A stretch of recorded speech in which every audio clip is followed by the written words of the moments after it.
सीधी जिले के मंझौली सामुदायिक स्वास्थ्य केंद्र अंतर्गत मड़वास प्राथमिक स्वास्थ्य केंद्र की स्टाफ नर्सों और सीएचओ ने चलती बस में एक महिला की सफल प्रसव करवाकर मिसाल पेश की। सीधी से कुसमी जा रही बस में महिला को तेज प्रसव पीड़ा हुई। समय कम होने पर नर्स अंजलि गुप्ता और नेहा साकेत ने बस में ही पर्दा लगाकर सुरक्षित डिलीवरी कराई। जच्चा बच्चा दोनों स्वस्थ है। महिला सिंगरौली जिले की नीकरी की रहने वाली है। स्वास्थ्य टीम ने घटना की सूचना बीएमओ संदीप शुक्ला को दी और बाद में मां बच्चे को अस्पताल भेजकर उपचार शुरू कराया गया। आपका जी नमस्कार, मैं अंजलि गुप्ता। मैं आयुष्मान आरोग्य मंदिर धुआंडोल में पदस्थ हूँ, जो कि मंझौली ब्लॉक के अंदर आता है। और किस पद में हैं आप? मैं कम्युनिटी हेल्थ ऑफिसर, सामुदायिक स्वास्थ्य अधिकारी हैं। कब आप यहाँ ज्वाइन की हैं?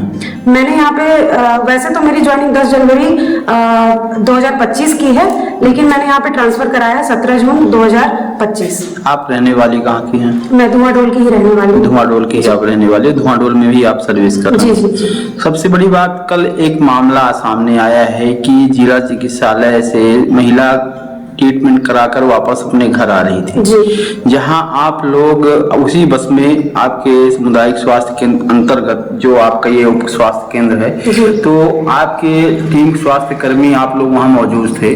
तो उस महिला को बताया गया कि पेन हुआ बस में ही, और पेन के दौरान जब आप लोगों ने देखा कि वास्तविकता में महिला पीड़ित है, तो आपने उसके पास गई और डिलीवरी का मामला सामने आया है कि आप लोगों ने बस में ही डिलीवरी करवा दी, जो कि बहुत बड़ी बात है। इसको लेकर आपने कैसे किया, क्या है पूरी सच्चाई, उसके विषय में बताइए।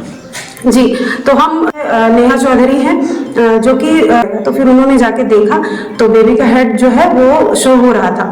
तो फिर उसके बाद हमने वो बोली कि अब डिलीवरी तो कराना ही पड़ेगा, टाइम है ही नहीं और कहीं पे कोई व्यवस्था नहीं थी, पूरा अंधेरा हो चुका था, लगभग 6 बज चुके थे। तो फिर उसके बाद हमने वो प्रोसेस कराया, क्योंकि ग्लव्स भी नहीं था, कुछ भी नहीं था हमारे पास। तो बस डिलीवरी ऐसे विदाउट ग्लव्स हमने डिलीवरी कराई। डिलीवरी कराने के बाद जस्ट 5 मिनट बाद प्लेसेंटा भी आउट हो गया। प्लेसेंटा को हमने पॉलीथीन में रखा।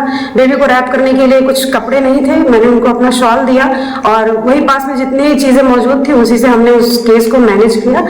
तो फिर इसकी जानकारी आपने किसको दी?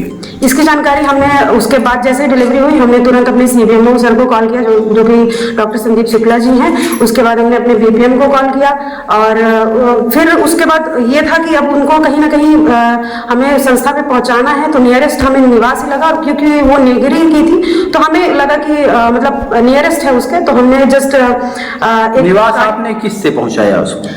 हमने खुद कॉल किया अपनी, मतलब कि वहीं पे पहचान के थे हम लोग, तो नेहा दीदी के रिलेटिव ही हैं, तो वो बोले कि वो वहीं पे निगरी में ही चौराहे के पास ही है, तो बोले कि जल्दी अवेलेबल हो जाएगा गाड़ी। और जो उनके परिजन थे तो उन्होंने भी बोला कि आप अगर व्यवस्था करवा देंगे तो बहुत बड़ी कृपा होगी। तो फिर हमने कॉल किया, फिर उसके बाद हमने वो एम्बुलेंस आई थी या प्राइवेट वाहन से भेजा गया था? हमने पहले तो प्राइवेट वाहन से लेके गए, फिर निगरी से, जो कि आशा दीदी ने बोला कि अगर ऐसा होता है तो उनको जो भी लाभ होता है तो वो नहीं मिल पाएगा, हो सकता है, मतलब उनका ये था कि अगर इसके थ्रू